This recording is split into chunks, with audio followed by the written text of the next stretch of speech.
yung target na yun. Ako nga po, sinasabi ko po, hindi kaya ng June, July, baka September, October.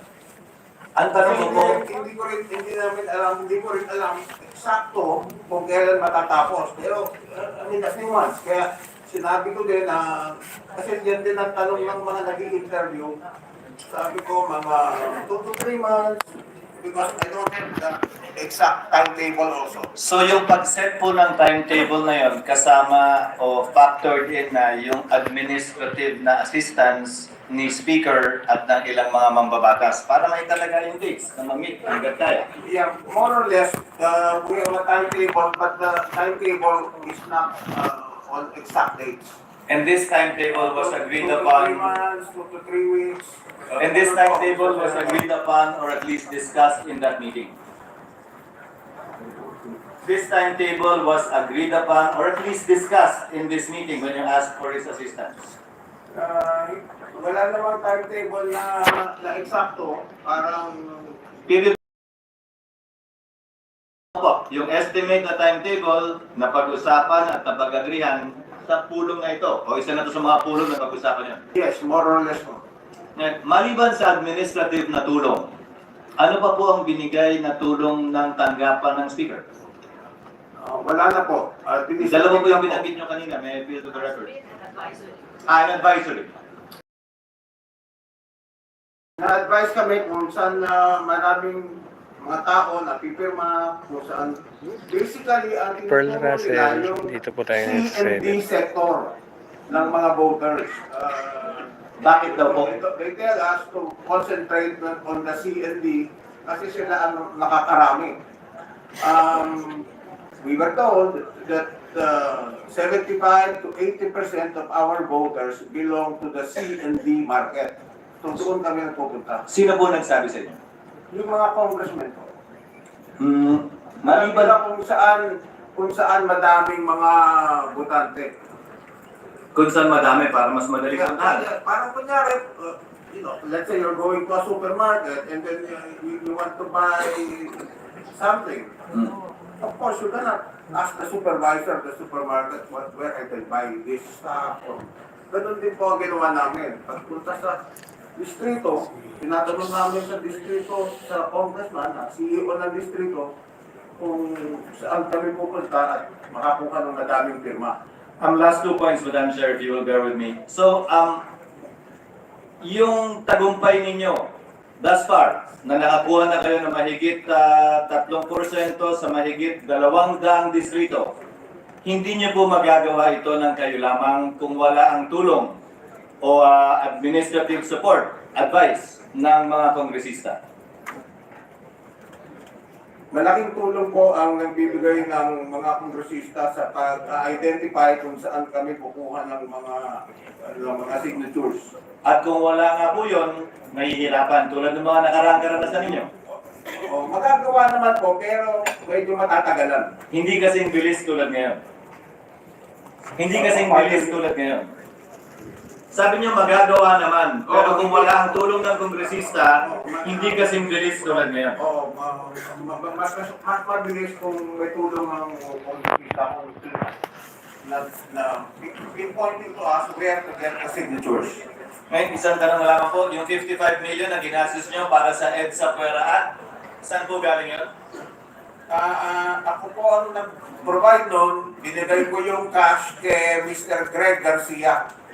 Yung aming PR, siya yung aming Sige, PR. mo ano? Oo. Saan po galing yung 55 million? Pera ko po yun. Contribution sa akin ng mga kaibigan, ng mga supporters namin. Sa mga $1 million po yun, di ba? More or less po. So personal, magkano po sa 55 million ang pera ninyong personal? Ang kalahati po nun. So mga 26? More or less. Sorry. More or less. 55, mga 27. Polisay lang po ako, hindi ako ad-major tulad ni Senator Pimentel. Yung kalahati, saan galing yung bulto? Ano yung pinakamalaking contribution? Yung pulto nga po, ako po ang nag-pondo nun. Yung kalahati na nga po. Kalahati, maraming mga contributors. Mga tingko magkano po? May mga nagbigay ng 1 million, may nagbigay ng 500,000, may nagbigay ng 2 million. Pwede niyo po bang banggitin kung sino yung mga nagbigay ng milyon? Na, I don't recall right now. Pero pwede ninyong handa naman yung committee tanggapin pag nabigay ninyo. Can my lawyer be the one to answer that? Who is your lawyer, by the way? Is Attorney Abisado who seems to be coaching you here as your counsel or as a resource person? Madam Chair, I really apologize, please, because Mr. Dual Oñate has difficulty hearing. That's why I keep on repeating what the good Senator Escudero's been asking. I just really, Your Honor, I do not coach. I'm really sorry. So may we know the million peso contributors? Yung 1 million and above lang po. I have to ask them if I can give their names. Sige, dahil ang problema dyan, di ba may donor stocks din dyan, Senator Cheese? Yan yung mat major, oh. Oo. Nagbayad ba sila ng donor stocks? I can compute the amount because that's math. Pero ang tanong legal eh. No, kindly There should be, my opinion, Madam Chair, there should be. kindly inquire, sir, if they consent. And we will also research if we can compel. The reason why perhaps the committee can compel disclosure is because, public interest demands accountability and transparency. Hindi ito isang bagay na kinakahiya. Tulad nga ng sinabi ni Congressman Garvin kanina, noong pa niya paborito, noong pa niya gusto to. Chairman pa lang siya ng Constitutional Amendments. In fact, it's the first time that I see, I thought Congressman Garvin was one of your lawyers, but apparently he's one of the conveners. But it's the first time that I saw him. So, this matter of PI, if you really believe in it, it's not something that you should be ashamed or embarrassed about. The same is true with your donors. And on the part of the public, on our part, well, accountability and transparency dictate that we should know who are the people behind it. Let me give you some advice, Mr. Oñate, if you really believe in charter change. For me, I may be wrong. The main reason why PIRMA has failed in its past attempts, and probably even this one, is because people don't trust those who are supposedly behind it because they're always hiding behind someone else. So it's an opportunity for your donors as well to come out and be proud of that. I will not fault them for believing in something that I disagree with, for example. In fact, I will respect them for coming out in the open. Kumbaga, kung ayaw nilang lumabas, wala silang pinagkaiba doon sa mga nakatestigo kanina nakamasker at nakashades. Hindi naman po siguro gano'n yun. Wala naman silang inaakusahan na krimen na ginawa. This is something I believe that they should stand up and be counted for. Thank you, Madam Chair. Thank you, Mr. Oñate. I hope you will talk to your That, donors. the bulk of the money came from me. So, We take note of that. the bulk of the money came from me. Madam Chair, for the record, on the responses of the resource persons to Sanchi's brief manifestation, Yes, ay, is salamat. Senator Cheese is done? Agyaman Thank you, at Madam Senator Chair. I think narinig po nating lahat yung mga sagot ng ating mga resource persons mula sa PIRMA, Attorney Garvin kay Sanchis, punong-puno ng pagkalito at saka disagreement. And I will ask questions on that later, but I wish to note that this confusion, this disagreement is brought about precisely because there's no sufficient enabling law for people's initiative. Only Congress can provide the rules, and as of today, we have not yet, Madam Chair, for the record. Madam Chair, can I answer? Being one of the petitioner. I'm sorry, I think we have many resource persons led by Justice Carpio, Justice Ascuna, and the rest who will respond to that query later on. May I proceed with this? Madam Chair. Yes, At Senator. any rate, pwede naman mag-position paper or Yes, memorandum sila. we Attorney will Garvin, welcome on your that issue. position paper, Attorney Garvin. Madam Chair, But just on the point of there's no enabling law.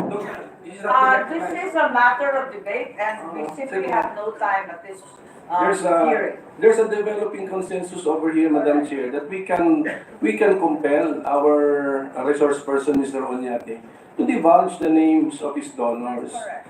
And 12:30 p.m. pa lang naman, hindi pa naman tayo patapos. He can call his office to get the names. The names must be divulged to this committee this afternoon before we end. Dapat ganun. Oo. Kasi tama, narinig namin yung kay Senator Cheese, and I hope Mr. Onyate agrees with Senator Cheese. Public, ganun to eh, public issues. Public issues, wag mahiya yung nag-donate. Oo. Yeah, Mr. Senator, I already disclosed or I already admitted that the bulk of the money came from you. So, you have a partial compliance. We need full compliance. So, yung mga ibang amount naman, naliliit na. Di ba po, ako na po magsusuma total doon sa di ba? Yung 27.5 million ng ating account po. Sige po. So, what do we do with that matter, Madam Chair? I think we should compel the I think we that's should now a compel the motion, and yes, we therefore compel Mr. Oñato to produce the said documents at the soonest possible time. Yes, Attorney Abisado, please. You have to give me time to talk to them kasi ako naman ang mapapahiya sa mga kung banggitin ko yung mga pangalan nila, yung mga Ang kasasabi lang po ng minority leader, before 2 p.m. sana this afternoon, magsesesyon pa kami eh. At saka madali naman yun eh. Madam Chair, Mag-record naman.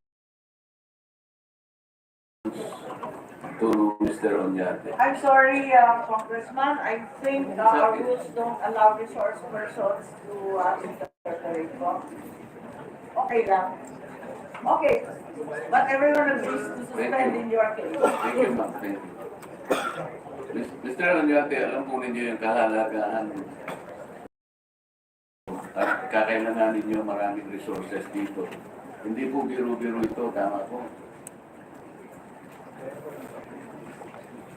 Yes, I agree. Yung pagpapapirma lamang po, Mr. Onyate, kakailangan ninyo ang hindi ko kulangin ng 8 milyon para ma-address yung threshold na 12% ng ating total registered voters. Hindi po ba?